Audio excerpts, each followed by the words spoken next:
Eh, pernah nggak sih kita ngerasa kayak lagi deket sama seseorang, ngobrol intens tiap hari, tiba-tiba diam 1000 bahasa, nggak ada kabar, nggak ada alasan. Yap, itu namanya di ghosting. Rasanya campur aduk, sakit, bingung, kesel, semuanya numpuk jadi satu. Tapi kenapa ya kita bisa sakit hati banget pas ngalamin itu? Yuk kita bahas dari apa itu ghosting sampai gimana cara otak kita merespon fenomena ini. Jadi ghosting itu istilah kekinian yang populer banget di kalangan Gen Z. Simpelnya, ghosting itu ketika seseorang yang tadinya aktif banget komunikasi sama kita, tiba-tiba hilang tanpa kabar. Gak cuma di hubungan percintaan loh, temen, kolega, bahkan rekan kerja juga bisa ngeghosting.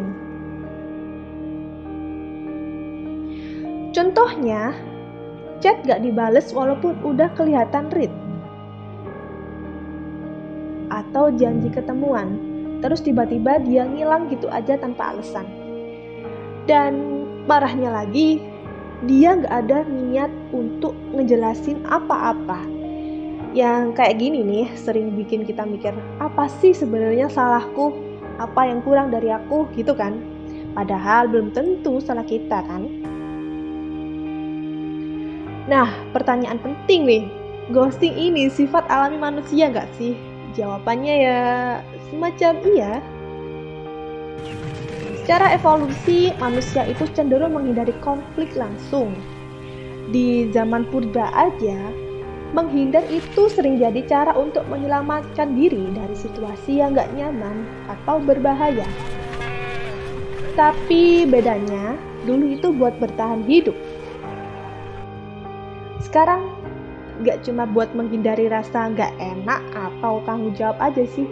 Jadi ghosting itu memang bisa dibilang bawaan manusia. Tapi sekarang konteksnya kan lebih ke masalah sosial, bukan fisik.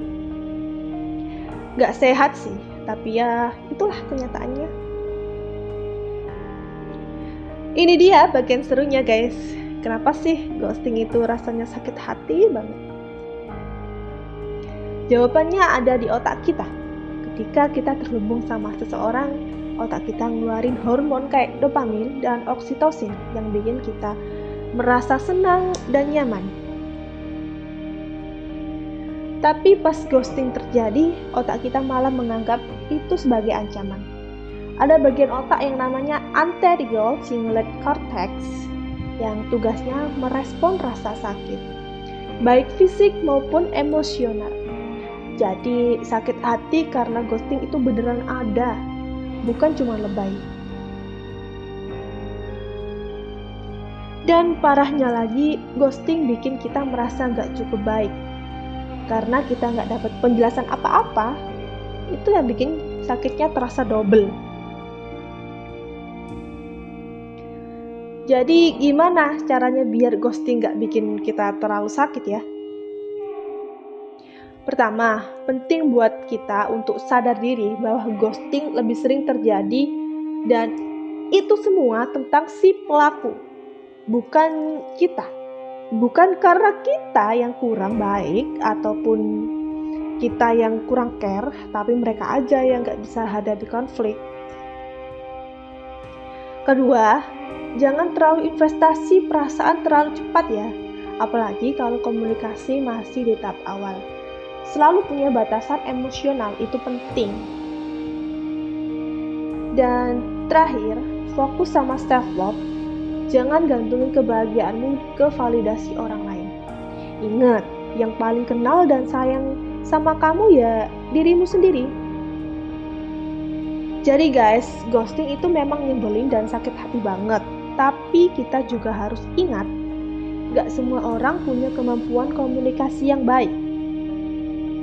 Daripada larut dalam sakit hati, lebih baik jadikan ini pelajaran buat bangkit dan lebih bijak ke depannya. Kalau kamu pernah di ghosting atau punya tips biar gak sakit hati karena di ghosting, share di kolom komentar ya. Jangan lupa like, share, dan subscribe buat support channel ini. Sampai ketemu lagi di video berikutnya. Bye-bye.